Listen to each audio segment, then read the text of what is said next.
नमस्कार दोस्तों, आपका मेरे चैनल में स्वागत है। आज मैं आपको ज्येष्ठ मास की कथा सुनाने जा रही हूँ। अगर आपको ये कथा पसंद आए तो कमेंट बॉक्स में भगवान विष्णु की जय अवश्य लिखिए। साथ ही अगर आपने अभी तक मेरे चैनल को सब्सक्राइब नहीं किया तो सब्सक्राइब कर लीजिए और बेल आइकन पर क्लिक जरूर कीजिए, जिससे हमारे वीडियो के नोटिफिकेशन आपको मिलते रहें। अब सुनिए ये कथा।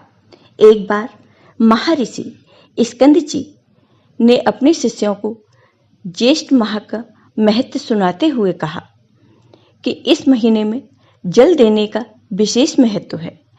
इस महीने में किया गया थोड़ा सा दान अधिक पुण्य प्रदान करता है। ज्येष्ठ मास में भगवान का सच्चे हृदय से ध्यान करने वाले मनुष्य को मोक्ष की प्राप्ति होती है।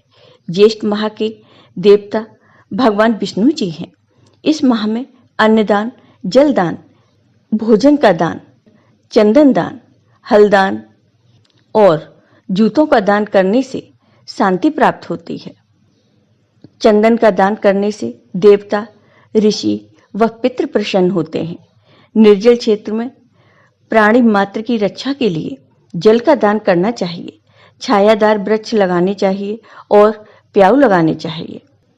फिर ऋषि ने कहा, हे शिष्यों, जो मनुष्य सक्षम होते हुए भी ज्येष्ठ मास में जल जैसा सुलभ दान नहीं करता, वह मृत्यु के पश्चात नरक की यातना भोग कर पपीहे की योनि में पड़ता है। इस विषय में मैं तुम्हें एक प्राचीन कथा सुनाता हूँ। इसे तुम सब ध्यानपूर्वक सुनो।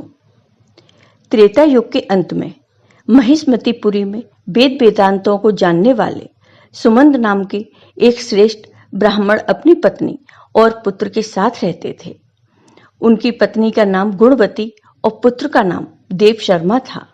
एक दिन वह ब्राह्मण समाधि लगाने के लिए वन में गए।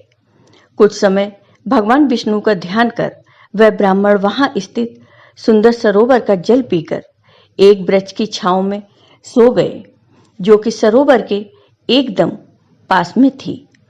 अब जो भी जीव जानवर सरोवर में जल पीने आते, वो उन ब्राह्मण को देखकर डरकर भाग जाते और जल पीने से वंचित रह जाते। कुछ नन्हे जीव तो प्यास के कारण मृत्यु को प्राप्त हो गए। सूर्य देव के अस्त होने पर वह ब्राह्मण अपने घर लौट आए, लेकिन अनजाने में हुआ पाप भी उनके साथ साथ आ गया। कुछ समय बाद ब्राह्मण बीमार पड़ गए और उनकी मृत्यु हो गई।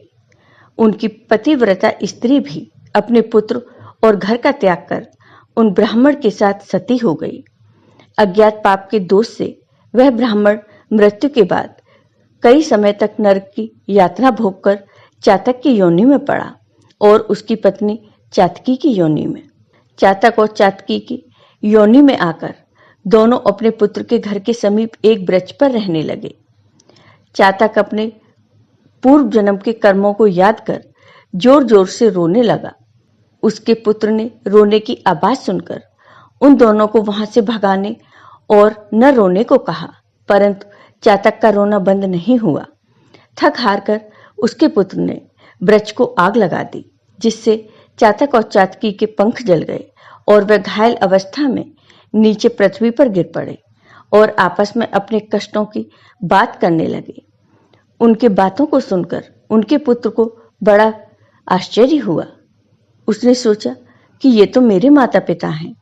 वह ब्राह्मण पुत्र तब श्रेष्ठ ऋषियों के आश्रम में गया और अपने माता पिता का सारा वृतांत ऋषियों को सुनाया। उनसे उनके उद्धार का उपाय पूछने लगा। तब ऋषियों ने उसे बताया, तुम्हारे पिता पर पूर्व जन्म का अज्ञात पाप है, उससे मुक्ति के लिए तुम जलदान की व्यवस्था करो। तब ब्राह्मण पुत्र ने ऋषियों के कहे अनुसार अपने माता पिता के नाम का निर्जन वन में प्याऊ लगा दिया, जहां पर आने वाले मनुष्य, पक्षी और जीव जंतु जल पीने लगे। उसके इस पुण्य के प्रभाव से उसके माता पिता चातक चातकी की योनि से छूटकर अपने पुत्र को सुख समृद्धि का आशीर्वाद देते हुए बैकुंठ धाम को चले गए। इस प्रकार ज्येष्ठ माह में जलदान का विशेष महत्व है।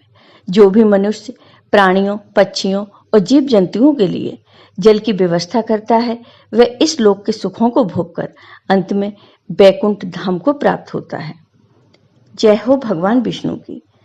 आपको ये वीडियो पसंद आया हो तो कमेंट बॉक्स में कमेंट करके जरूर बताइए। साथ ही मेरे वीडियो को ज़्यादा से ज़्यादा शेयर करिए। धन्यवाद।